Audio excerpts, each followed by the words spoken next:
গরুর নেহারি বা নালা যাই বলুন, খেতে হলে যেতে হবে আসল জায়গায়। কোথায় পাবেন এত বড় বড় নেহারি বা নালা, আর সেই তথ্য দিচ্ছি পুরো ভিডিও জুড়ে। সো গাইস, আসসালামু আলাইকুম। আমার চ্যানেলটি সাবস্ক্রাইব করে এবং পাশে থাকা বেল আইকনটি বাজিয়ে দিবেন। ফেসবুক পেজ থেকে যারা দেখতেছেন অবশ্যই লাইক কমেন্ট শেয়ার করবেন। চৌদ্দগ্রামের সর্বদক্ষিণে অবস্থিত গুণবতী ইউনিয়ন, আর এখানে রয়েছে চৌদ্দগ্রামের একমাত্র রেল স্টেশন গুণবতী রেল স্টেশন। দূরপাল্লার বিভিন্ন আন্তঃনগরী ট্রেন সহ লোকাল ট্রেনগুলো এখানে দাঁড়ায়।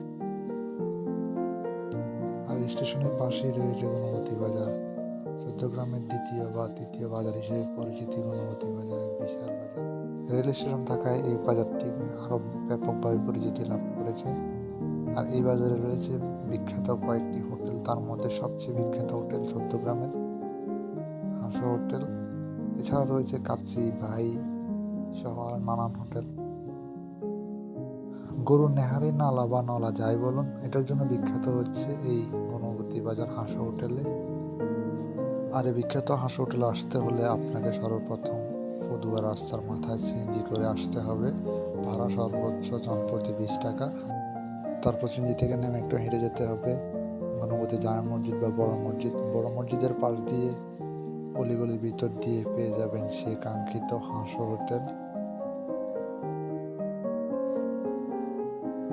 সপ্তাহে প্রতিদিন আপনি পাবেন এখানে গরুর নালা বা নেহেরি। গরুর নেহেরি দিয়ে শুরু হলেও এই হোটেলে রয়েছে মিষ্টি। এই হোটেলের মিষ্টি অনেক বিখ্যাত। প্রচুর পরিমাণে নেহেরিতে মাংস থাকে এবং টেস্টটা অসাধারণ। এদিকে প্রাইসটা অনেক সীমিত থাকার কারণে মানুষও এটা খাওয়ার জন্য উদ্বুদ্ধ হয়। প্লাস এখানে মিষ্টি যেহেতু বিখ্যাত, নেহেরি খাওয়ার পরে সবাই মিষ্টি খায়। একটা কথা বাস্তব, যেটা মানতে হবে, চৌদ্দগ্রামের মধ্যে এত বড় নেহেরি বা এত কম দামের মধ্যে আপনি অন্য কোথাও পাবেন না, এবং টেস্টটাও অনেক ভালো ছিল। তো আলহামদুলিল্লাহ আমরা খেলাম, দেখলাম, অনেক টেস্ট ছিল। ধন্যবাদ হাঁস হোটেলের কর্তৃপক্ষকে। ধন্যবাদ সবাইকে। আবারও দেখা হবে অন্য কোনো ভিডিও, অন্য কোনো জায়গায়।